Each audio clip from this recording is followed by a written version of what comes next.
Olá, eu vou falar de Salmo 89, que fala sobre promessa do reino messiânico de Davi.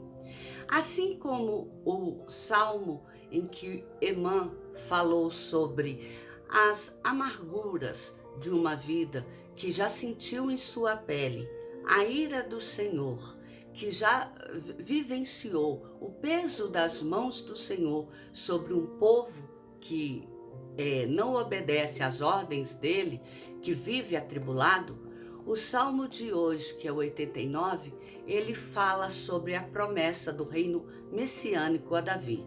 E nesse salmo é um ensinamento de Etã, outro israelita, que também relembra o que ele viveu durante os 70 anos em que ele esteve no cativeiro na Babilônia. E a aliança de Deus com Davi, um salmo que relata que o trono de Davi ficou vazio e seus filhos foram mortos em batalha. Um salmo que relata que Jerusalém, ele ficou em ruínas e o povo foi levado em cativo para a Babilônia, uma cidade pagã. E no relembrar e questionar tudo que ele viveu ali em cativeiro, ele percebe que tanto a promessa que Deus fez a Davi, quanto as dificuldades vividas ali no cativeiro, estas já estava tudo previsto nas promessas de Deus ao povo de Israel.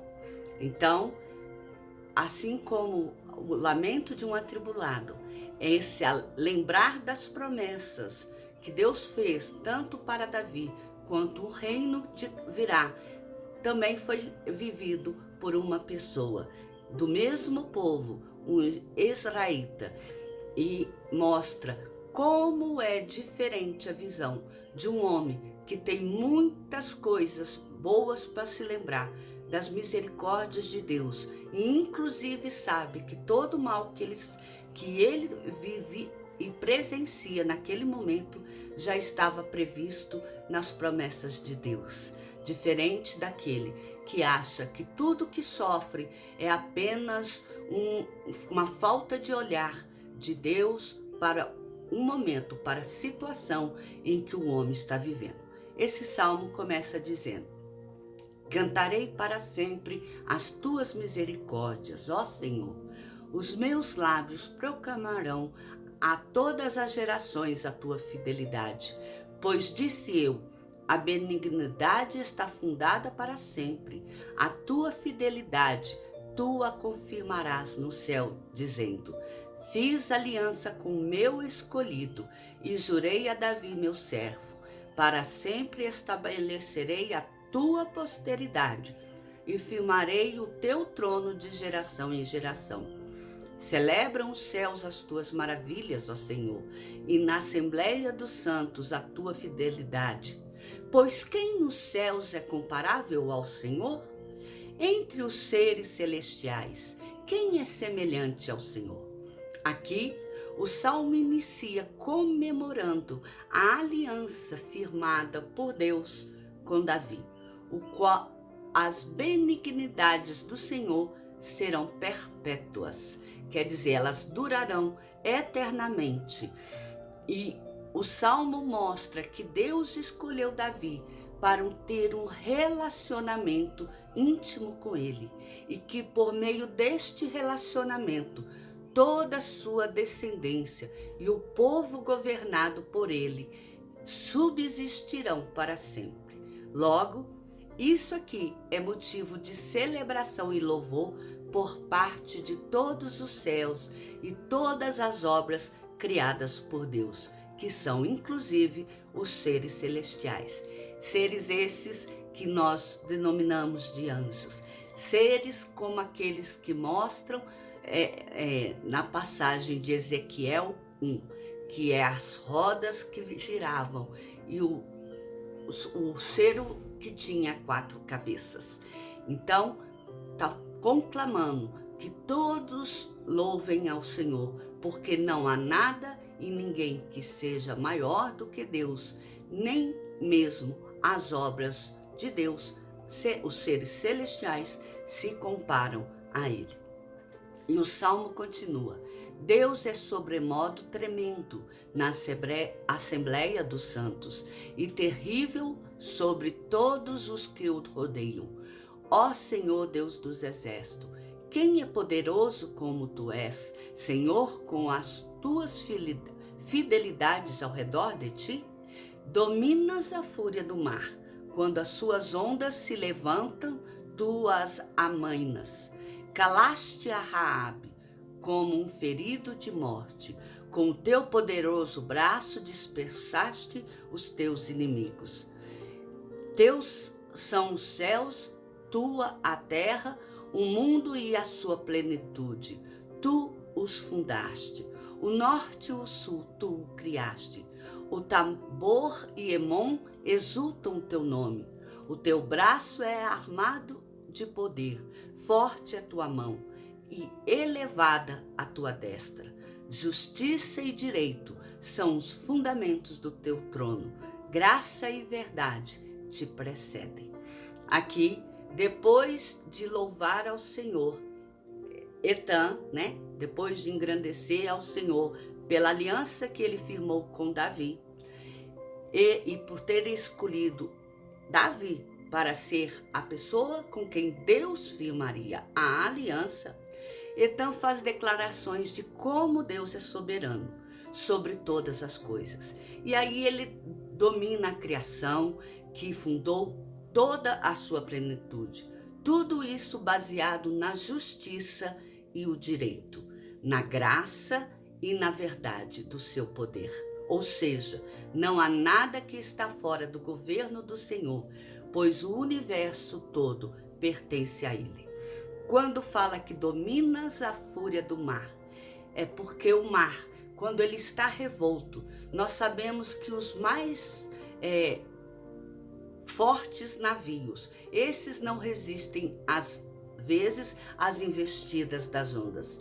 Inclusive, há bastante navios que acabam por afundar. Quando fala que calcaste a Raabe, significa que Deus serviu de base, Deus a segurou, porque Raabe era uma prostituta que estava sendo perseguida pelos inimigos do Senhor, principalmente depois que ela ajudou 2 servos do Senhor a fugirem daquela cidade para voltarem para junto do povo de Israel. E Deus deu a promessa a ela de que ela seria salva com um fio de escarlate, porque ela ajudou aquele povo, aqueles 2 servos do Senhor a serem salvos e reconheceu a grandeza do Senhor. Uma prostituta que viu que Deus era maior do que tudo aquilo em que ela estava acostumada a adorar. E a maiores homens de guerra que ela estava acostumada a conhecer, estes não eram nada na presença do Senhor.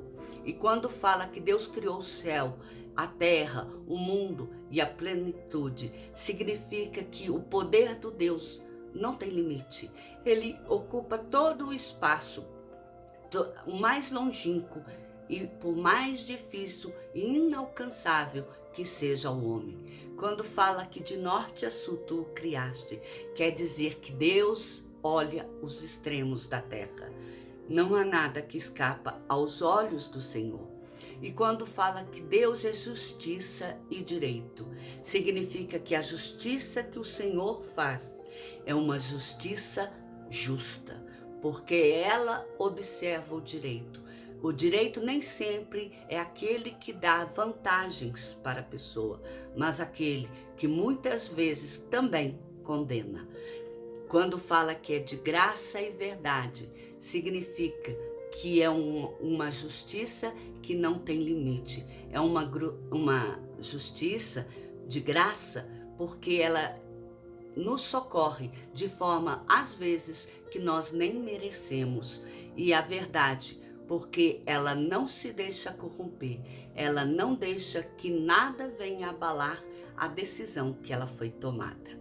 E o salmo continua: bem-aventurado o povo que conhece os vivas de júbilo, que anda, ó Senhor, na luz da tua presença. Em teu nome de contínuo se alegra e na tua justiça se exalta, porquanto tu és a glória de sua força.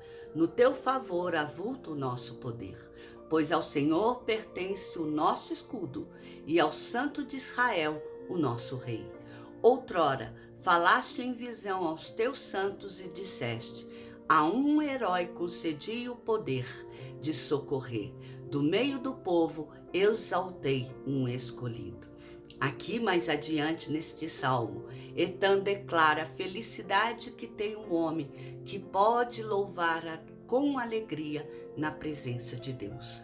Pois este privilégio, ele fortalece aquele que se prostra em adoração a Deus. E mais uma vez, ele ressalta a bem-aventurança de Deus ter escolhido Davi entre o povo de Israel. Deus não trouxe um libertador de fora. Não, Deus separou ali, entre aquele povo, alguém que viesse fazer algo pelo mesmo povo e servisse de libertador. E o Salmo diz: encontrei Davi, meu servo, com o meu santo óleo ungi. A minha mão será firme com ele, o meu braço o fortalecerá. O inimigo jamais o surpreenderá, nem o há de afligir o filho da perversidade. Esmagarei diante dele os seus adversários e ferirei os que o odeiam. A minha fidelidade e a minha bondade o hão de acompanhar, e em meu nome crescerá o seu poder. Porei a sua mão sobre o mar e a sua direita sobre os rios. O Salmo aqui, ele faz questão de novamente enfatizar que Davi, ele foi escolhido e ungido por Deus. Ou seja, que tudo quanto Davi vier a fazer, as mãos do Senhor o sustentará e agirão por ele. E mais qualquer ataque que for intentado contra ele será a mesma coisa que se levantar contra o próprio Deus. Além disso, expõe que a extensão do poder de Davi recairá sobre a criação de Deus.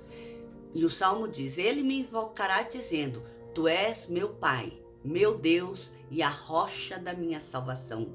Falo-ei por isso meu primogênito, o mais elevado entre os reis da terra. Conservá-lo-ei para sempre a minha graça, e firme com ele a minha aliança. Farei durar para sempre a sua descendência, e o seu trono como os dias do céu. Se os seus filhos desprezarem a minha lei e não andarem nos meus juízos, se violarem os meus preceitos e não guardarem os meus mandamentos, então punirei com vara as suas transgressões e com açoite as suas iniquidades, mas jamais retirarei dele a minha bondade, nem desmentirei a minha fidelidade. Não violarei a minha aliança, nem modificarei o que os meus lábios proferiram. Uma vez jurei por minha santidade, e serei eu falso a Davi? A sua posteridade durará para sempre, e o seu trono como o sol perante mim. Ele será estabelecido para sempre, como a lua e fiel, como a testemunha no espaço. Aqui, o Salmo reafirma que Deus escolheu Davi como filho primogênito entre todos os reis, e pelo fato dele considerá-lo seu pai, seu salvador, por isso que ele foi escolhido. E porque mesmo que o povo venha perder a fé, o amor e no cuidado de Deus, Davi se manterá firme e convicto de quem Deus é. E isso é motivo de Deus jamais se esquecer e voltar atrás da promessa e da aliança que firmou com ele. Mesmo que a sua descendência venha cometer atos que o Senhor não gosta, o Senhor tratará dessa descendência. O Senhor até eliminará essa descendência, mas o Senhor jamais quebrará a promessa que ele fez a Davi. Tu, porém, o reputaste e o rejeitaste, e te indignaste com o teu ungido. Aborreceste a aliança com o teu servo, profanaste a coroa, arrojando-a para a terra. Arrasaste os seus muros todo, reduziste à ruína as suas fortificações. Despojaram-no todos os que passam pelo caminho, e os vizinhos o escarnecem. Exaltaste a destra dos seus adversários, e deste regozijo a todos os seus inimigos.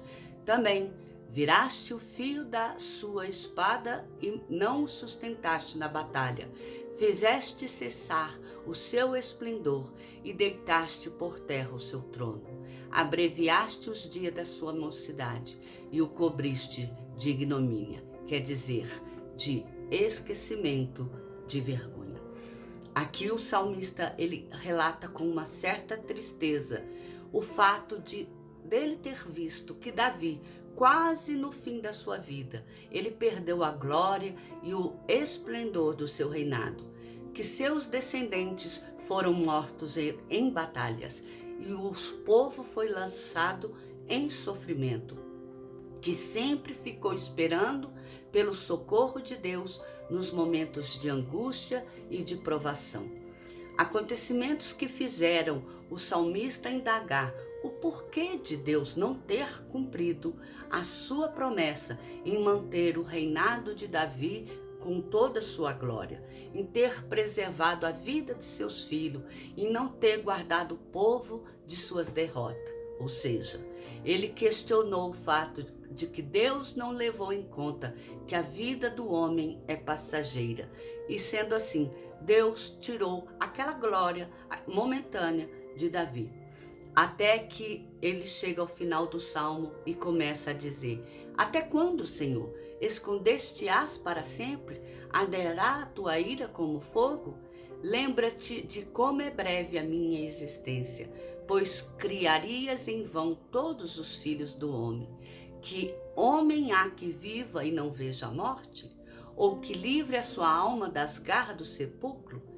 Que é feito, Senhor, das tuas benignidades de outrora, juradas por tua fidelidade? Lembra-te, Senhor, do opróbrio dos teus servos e de que, como trago no peito a injúria de muitos povos, com que, Senhor, os teus inimigos têm vilipendiado, sim, vilipendiado os passos do teu ungido. Bendito seja o Senhor para sempre. Amém e amém. Por fim, o salmo termina com o salmista questionando a Deus até quando ele se manterá distante da situação vivida por Davi, seus descendentes e o povo de Israel. Só que indagando se Deus se esqueceu das promessas feitas a Davi, embora ele não ouça a resposta, ele acaba louvando ao Senhor, porque ele se lembra que mesmo na promessa que Deus fez de um reino messiânico a Davi, Deus já havia dito que por mais que a descendência dele peque, por mais que a descendência dele se desvie do caminho, o Senhor não recolherá a promessa que ele fez a Davi. Essa ele levará a cabo. Mas aqueles descendentes que se desviaram do caminho do Senhor, esses pagarão por aquilo que cometeram de errado. Por isso que ele encerra o salmo louvando ao Senhor, mesmo depois de tanto questionar, porque o questionar o fez relembrar de que a promessa do Senhor se cumprirá e tem se cumprido de toda a forma que o Senhor prometeu. Sendo assim, que você e eu possamos aguardar no Senhor as nossas bênçãos, porque o Senhor não é Deus de quebrar promessas. O Senhor é um Deus que cumpre tudo aquilo que Ele tem nos prometido, embora pareça que às vezes estamos vivendo momentos difíceis. Inclusive, esses momentos já estavam previstos nas palavras do Senhor. Que Deus te abençoe e te guarde. Amém?